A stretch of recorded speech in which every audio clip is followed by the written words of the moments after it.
मेहरा जुड़ रही हैं दुबई से, फर्स्ट ग्लोबल की चेयरपर्सन। देविना, गुड मॉर्निंग, बहुत बहुत स्वागत है। देविना, पिछली बार जब आप हमसे बात करने आई थी और इस बार में एक बहुत बड़ी तब्दीली हुई है। जो सबसे बड़ा पूरे दुनिया के एसेट प्राइसेस का जो सबसे चिंता की बात थी वो थी यूएस इन्फ्लेशन। वो उसका डेटा फाइनली जो है घट के आया। क्या ये ट्रेंड आपको यहाँ से जारी होता हुआ नजर आता है? क्योंकि काफ़ी बातें निकल के आ रही हैं कि एक बात ये आ रही है कि यस, रोल ओवर हो गया है, भले ही धीरे धीरे, लेकिन ट्रैजेक्टरी अब नीचे आएगी क्योंकि सारे कंट्रीब्यूटर्स उसके नीचे आ रहे हैं। दूसरा ये व्यू है कि शायद रोल ओवर हो गया लेकिन स्टिकी रह सकता है बहुत लंबे समय तक, और जब तक ये मामला नहीं तय होता, फेड का स्टांस नहीं तय होता। क्या राय है आपकी? Good morning.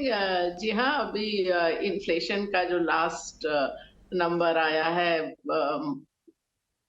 यूएस में, वो पहले से कम है। और जो उसके अगर आप थोड़ा और अंदर जाएं तो जो असल नंबर है वो उससे भी थोड़ा कम है, क्योंकि अभी एक जो कंपोनेंट ज्यादा नजर आ रहा था वो था शेल्टर इन्फ्लेशन, जो आपका हाउसिंग रिलेटेड, घरों के किराए से रिलेटेड जो इन्फ्लेशन है, उसमें जो इंडिकेटर यूज होता है वो थोड़ा लैगिंग इंडिकेटर है, क्योंकि आपको मालूम है कि हर एक जो रेंटल एग्रीमेंट है हर महीने तो रीनेगोशिएट नहीं होता, तो जो नए एग्रीमेंट आ रहे हैं वो उससे कम लेवल पे है, तो असल में इन्फ्लेशन थोड़ा और कम आप कह सकते हैं। तो ये तो अब आप देखिए तो फेड ने साल के शुरू से 3.75% बढ़ाए हैं रेट्स, तो वो तो मतलब कभी ना कभी उसका असर आना ही था।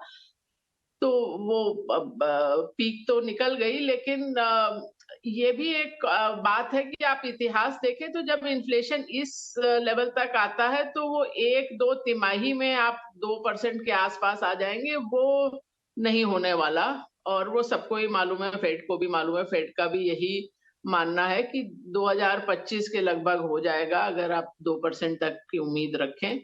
पर ये ज़रूर है कि अब यहाँ से फेड जो बढ़ाएगा रेट वो उतना अधिक नहीं होगा, क्योंकि ये जो 75 बेसिस पॉइंट या 0.75% जो हर बार बढ़ा है वो बहुत ही ज्यादा है। आप इतिहास में देखें तो ऐसा होता नहीं है, तो वहां से तो कम होगा।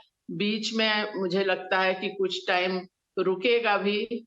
और क्योंकि ये सब चीजें थोड़ा लैग के साथ काम करती हैं, तो फेड को देखना पड़ेगा कितना असर आता है अर्थव्यवस्था में, तो वो तो सब होगा। पर अभी ऐसा भी नहीं है कि हम लोग फेड रेट में पीक पर पहुंच गए हैं, अभी यहाँ से कुछ तो ऊपर जाएगा।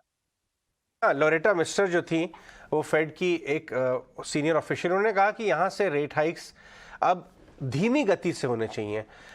जो आप बात कह रही हैं कि शायद अभी पीक नहीं है, लेकिन एक्सेलरेशन का रेट अगर स्लो होगा तो बाजार उसको फॉरवर्ड प्राइसिंग करना शुरू कर देगा। अब मैं आपसे इसका भारतीय मार्केट के लिए क्या असर हो सकता है ये जानना चाहूँगा। ये जो हमने सेकेंड क्वार्टर के अर्निंग्स देखे, शायद ये बहुत लोगों ने रियलाइज़ नहीं किया, लेकिन इंडिया इंक के ऑपरेटिंग मार्जिन्स 10 साल के लोएस्ट लेवल पे आए थे इस क्वार्टर में।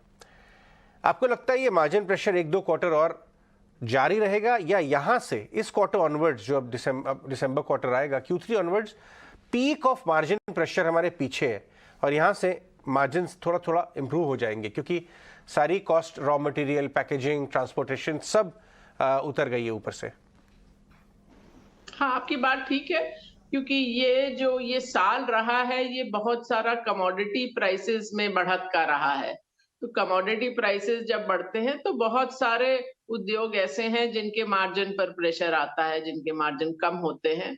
तो वही आप देख रहे हैं पिछली बल्कि कुछ सेक्टर में आपको जनवरी से मार्च वाली तिमाही में ही दिखने लगा था, कुछ में थोड़ा बाद में आया।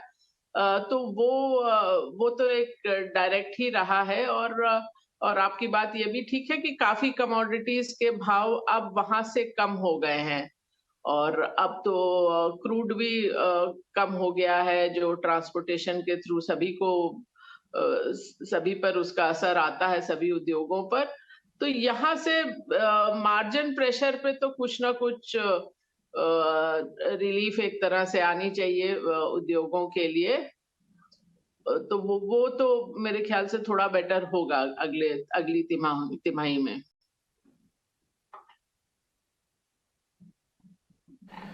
ठीक है देवीना, पहले तो बहुत शुक्रिया आप समय दे रहे हैं आज 18 स्वदेश को। मेरा तो बहुत बेसिक सा सवाल है, यूएस के अंदर क्या रिसेशन आएगा या चल रहा है, और उसका इंडिया पे क्या इम्पैक्ट होगा?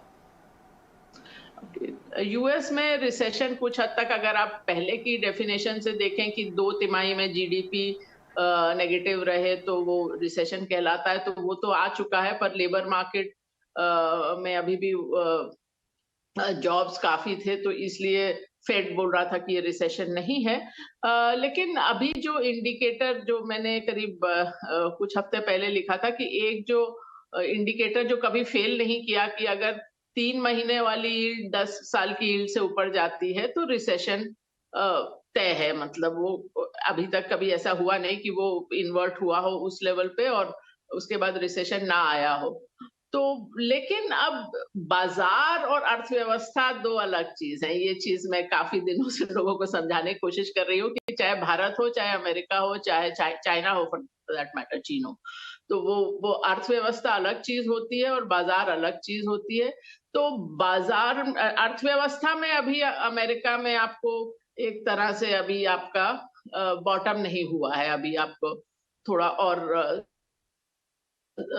तिमाही लगेंगी जब जीडीपी का नंबर अच्छा नहीं आएगा। पर प्रश्न ये है कि बाजारों ने उसको कितना डिस्काउंट कर लिया है। तो ये अक्टूबर के बिगिनिंग में ही शुरू में मैंने ये एनालिसिस की थी कि ये ऐसा साल रहा जहां पहली तीनों तिमाही में S&P 500 नेगेटिव में रहा। अब ये अभूतपूर्व तो नहीं है, लेकिन बहुत ही असाधारण बात है। पिछले 50 वर्षों में खाली ये चौथी बार है जब ऐसा हुआ। आप देखें बॉन्ड प्राइस और स्टॉक प्राइस दोनों सब्सटैंशियली नेगेटिव में होना, ये 100 साल में तीसरी बार हुआ और उसमें 100 सालों में आपका ग्रेट डिप्रेशन भी आता है। तो अब प्रश्न ये था कि अब बाजार ने कितना डिस्काउंट कर लिया कि अर्थव्यवस्था की स्थिति उतनी अच्छी नहीं होगी।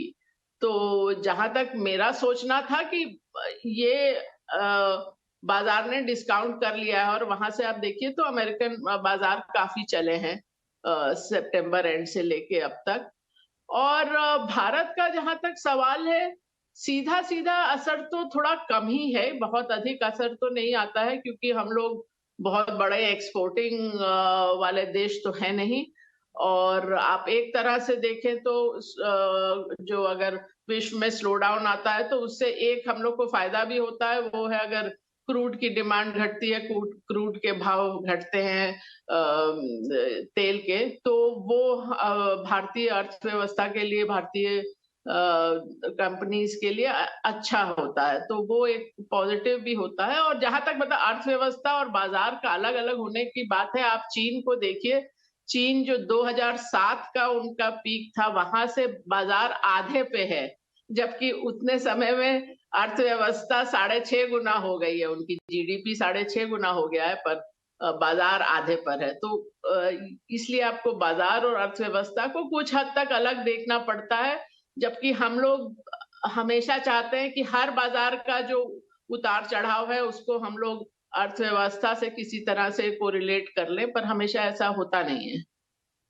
Morning Devina, always a pleasure to talk to you. बिल्कुल थोड़ा सा अलग तो रखना होगा, लेकिन रिफ्लेक्शन तो इकोनॉमी का शेयर बाजार देते ही हैं। एक और आपसे व्यू, एक स्टेटमेंट पहुंचाएंगे क्योंकि गोल्डमैन सैक्स ने इंडिया की जीडीपी को लेकर जो एस्टिमेट है, जो अनुमान है, उससे घटाया और उनके बड़े ट्रिगर्स ये हैं क्योंकि रीओपनिंग का ट्रिगर अब खत्म हो गया। आप इस व्यू को किस तरह से देख रही हैं? At the same time CRISIL और इकरा ने भी इनफैक्ट ग्रोथ फोरकास्ट को रिवाइज किया डाउनवर्ड।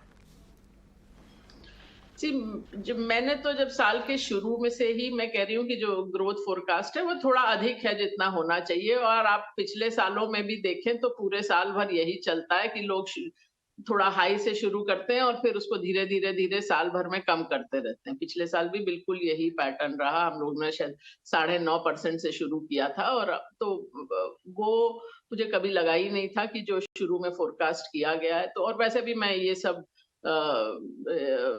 इन सब की रिपोर्ट्स कभी पढ़ती नहीं हूँ। मुझे नहीं लगता, मैंने 30 साल पहले पढ़ी थी और मुझे नहीं लगा कि वो क्वालिटी है जिसमें मुझे उस पे फोकस करना चाहिए। तो पर अगर वैसे आप अभी लास्ट वाला सितंबर का आईआईपी नंबर देखें इंडस्ट्रियल प्रोडक्शन का, तो वो जनरल फोरकास्ट से थोड़ा अधिक ही था।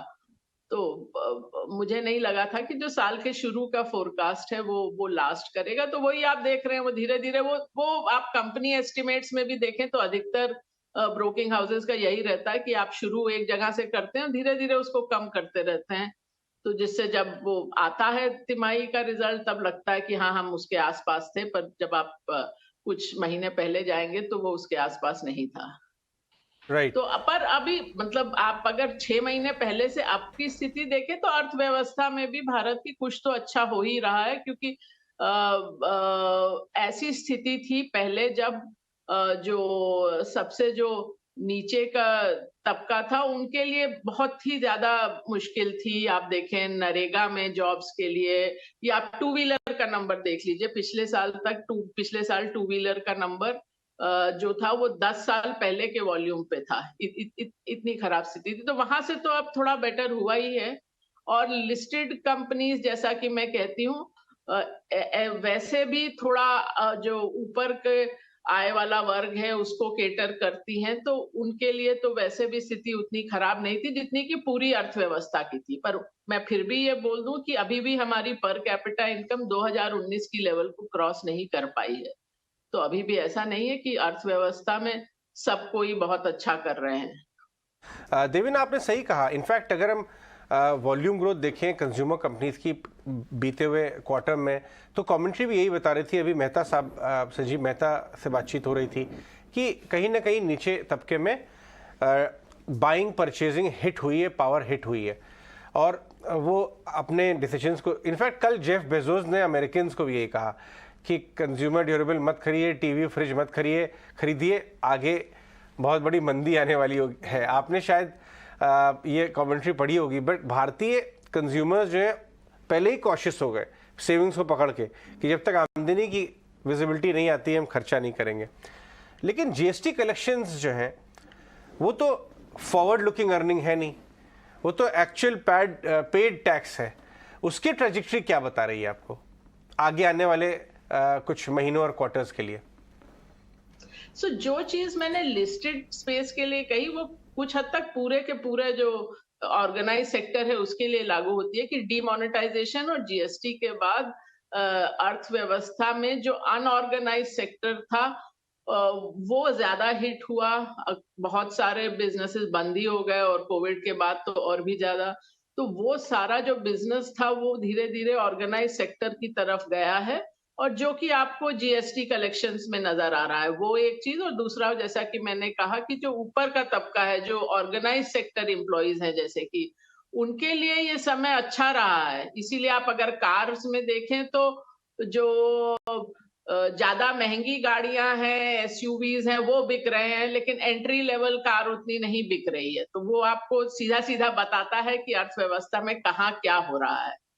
तो वही चीज आपको जीएसटी में भी कैप्चर हो रही है कि वो पूरी अर्थव्यवस्था का ग्रोथ रेट नहीं बता रहा है, वो ये बता रहा है कि जो एक ऑर्गेनाइज सेक्टर है वहां पर क्या हो रहा है।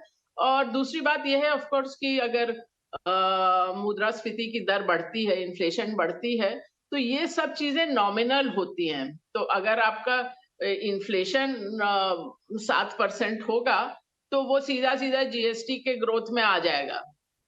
अगर इन्फ्लेशन 2% होगा तो उस हद तक जीएसटी उतना नहीं बढ़ेगा, क्योंकि ये सब तो नॉमिनल नंबर्स होते हैं। तो ये भी एक और चीज है कि अभी आपका इन्फ्लेशन जो 4% का टारगेट है वहां से बहुत ज्यादा आगे है। देवेना, एक क्विक सवाल, उसके बाद मैं इनफैक्ट अगर आप भी सुनना चाहें, क्योंकि आप केमिकल स्पेस पर अगर कुछ आउटलुक सुनना चाहें तो दीपक फर्टिलाइजर्स के शैलेश मेहता हमारे साथ जुड़ेंगे। बट जाने से पहले मैं आपको एक क्विक सवाल पूछ लूं कि एक डेटा अभी आया है कि हमारा एडवांस डिक्लाइन जो है बाजार का वो 33 मंथ लो पे है, और ये बात इससे भी ऐड होती है कि बैंक निफ्टी रिकॉर्ड हाई बना दिया, निफ्टी 2% दूर आ गया अपने रिकॉर्ड हाई से, मतलब ऑलमोस्ट देयर, लेकिन mid cap small cap indices 15-20% दूर हैं। तो ये मास्क कर रहा है कि भाई record high broader market participate नहीं किया है। क्या आपको ये आगे आने वाले महीनों और क्वार्टर्स में ब्रॉडर मार्केट में हाई क्वालिटी कंपनीज अच्छा परफॉर्म करती हुई नजर आती हैं?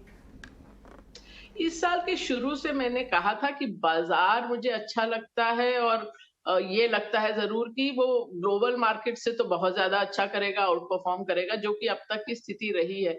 लेकिन मैंने ये भी कहा था कि ये 2021 वाली मार्केट नहीं है जहां सभी कुछ चला था। अब वो मार्केट है जिसमें आपको थोड़ा स्टॉक्स और सेक्टर्स सोच समझ के लेने पड़ेंगे, और वही पैटर्न रहा है। आप जो आप बोल रहे हैं कि कम स्टॉक्स चले हैं, और कुछ हद तक बहुत सारे कारण रहे हैं, जैसे मैंने कहा कि एक जो अर्थव्यवस्था में एक तबका अच्छा नहीं कर रहा है, या फिर कमोडिटी प्राइसेस बढ़े हैं। तो आप जैसे अब केमिकल्स का आपने नाम लिया, अब केमिकल्स में कुछ कंपनीज हैं जिन्होंने बहुत अच्छा किया, क्योंकि जो वो बनाते हैं, जो उनका उत्पाद है, उसका भाव बढ़ा है।